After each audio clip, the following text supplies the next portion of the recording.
Under surveillance, a web of deception, the unseen eyes. James always felt watched.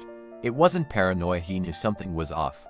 His phone calls would randomly drop, emails disappeared, and strangers seemed to know things about his life they shouldn't. At first, he brushed it off as a coincidence, but the more he ignored it, the worse it got. Then, one night, his phone lit up with a strange notification. Device remotely accessed. His heart pounded. Who the hell was watching him? The setup. James had once been part of an elite corporate circle, a combination of technical and creative director for a tech firm with access to classified AI projects. When he resigned, he assumed he'd left that world behind. But apparently, someone wasn't ready to let him go. There had been a group, a secretive network operating in the shadows of the company. They had lured James into thinking he was part of something bigger, something powerful. But in reality, they had used him, drained his knowledge, and discarded him. Now, they were keeping tabs on him.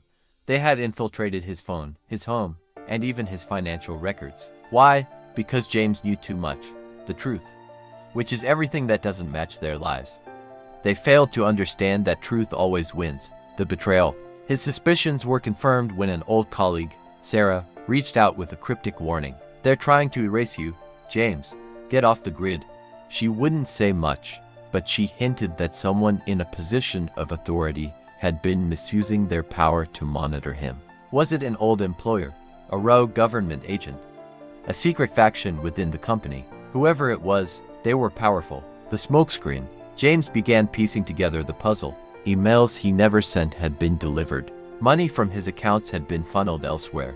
Job offers were mysteriously rescinded at the last minute. Social media profiles linked to his name were being used to post misinformation. Forged documents, bought falsified certificates off the dark web, forged conversations that never existed using online platforms. To discredit his professional stance, they faked dating sites profiles using his name and pictures. It was a campaign to discredit him, to make him seem unstable, to paint him as a conspiracy theorist. And worse, they were tracking him in real time, both offline and online. The hunter becomes the hunted. James wasn't the type to run. Instead, he turned the tables. Using an encrypted server, he traced the digital breadcrumbs. What he found sent shivers down his spine. A private surveillance network, and at the center of it, those he considered family, friends, and acquaintances. Those he poured in financially, support them emotionally, and stood by them when they needed a helping hand when no one was there for them. She was shocked, felt disgusted, blamed himself for a second or two on how low some people go for money. This wasn't just about James, it was bigger. The network had been illegally monitoring employees, competitors, and whistleblowers, anyone who threatened to expose their fraudulent empire. And James, he was the next target. The reckoning. Armed with undeniable evidence, James made his move. He researched everything, went deep in and metadated and received the truth via his ancestors and angels. He handed over classified documents to federal authorities. He exposed the organization on every platform available. The result? Arrests were made.